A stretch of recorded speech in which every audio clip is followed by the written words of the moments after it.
Chapters 31, 32, and 33. "How fast are we going all of a sudden?" the ladybug said. "I wonder.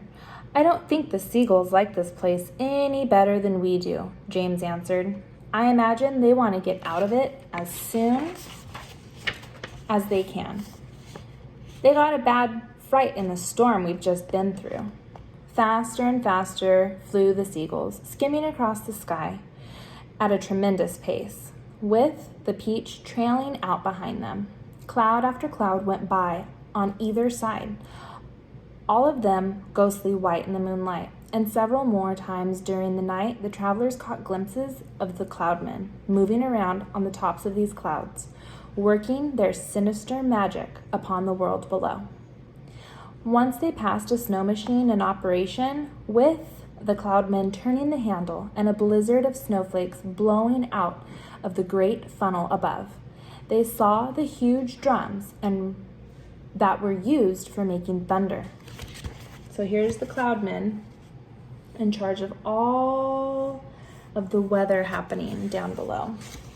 And they got caught in a huge rainstorm. So they saw the huge drums that were used for making thunder, and the cloudmen beating them furiously with long hammers.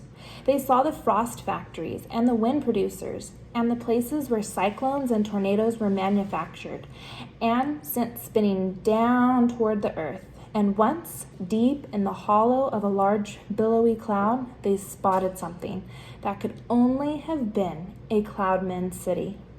There were caves everywhere running into the cloud, and at the entrances to the caves, the cloudmen's wives were crouching over little stoves with frying pans in their hands, frying snowballs for their husbands' suppers. And hundreds of cloudmen's children were frisking about all over the place and shrieking with laughter and sliding down the billows of clouds on toboggans. That's a sled, remember? An hour later, just before dawn, the travelers heard a soft whooshing noise above their heads, and they glanced up and saw an immense gray bat-like creature swooping down toward them out of the dark. It circled round and round, the Peach flapping its great wings slowly in the moonlight and staring at the travelers. Then it uttered a series of long, deep, melancholy cries and flew off again into the night. So remember, melancholy is whenever you're really sad. Melancholy. "Oh, I do wish the morning would come," Miss Spider said, shivering all over. "It won't be long now," James answered. "Look, it's getting lighter over there already." They all sat in silence, watching the sun as it came up slowly over the rim of the horizon for a new day. So it sounds like a lot of the cloudmen work at night. And when the full day came at last, chapter 32. And when full daylight came at last, they all got to their feet and stretched their poor cramped bodies. And then the centipede, who always seemed to see things first, shouted, "Look, there's land!" "He's right," they cried, running to the edge of the Peach and peering over. "Hooray, hooray! It looks like streets and houses. But how enormous it all is!" A vast city, glistening in the early morning sunrise, lay spread out 3,000 feet below them. At that height, the cats were like little beetles crawling along the streets, and the people walking on the pavement, they looked no larger than tiny grains of rice. "But what tremendous tall buildings!" exclaimed the ladybug.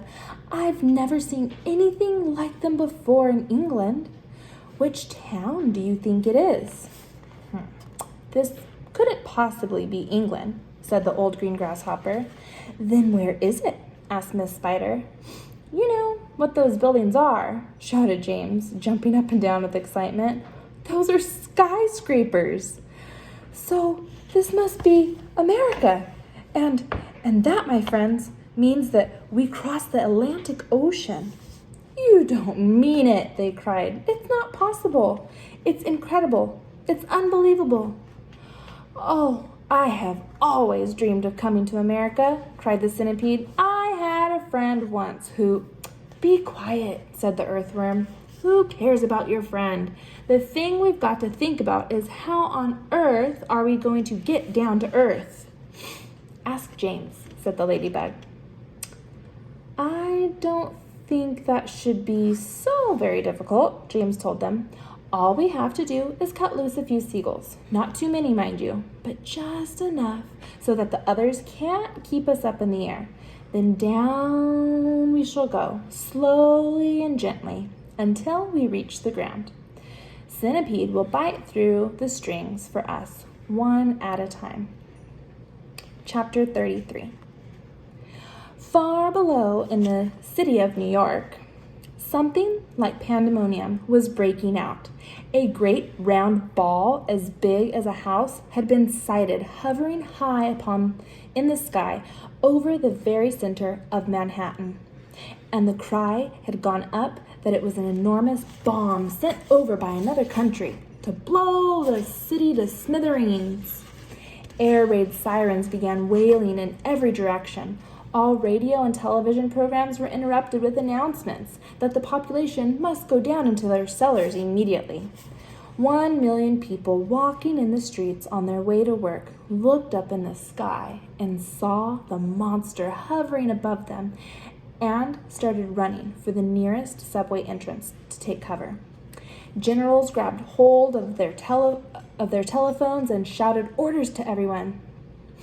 The mayor of New York called the president of the United States down in Washington, D.C. to ask him for help, and the president, who at that moment was having breakfast in his pajamas, quickly pushed away his half-finished plate of sugar crisps and started pressing buttons right and left to summon his generals, and all the way across the vast stretch of America, in all the 50 states from Alaska to Florida, from Pennsylvania to Hawaii, the alarm was sounded and the word went out that the biggest bomb in history of the world was hovering over New York City and that at any moment it might go off.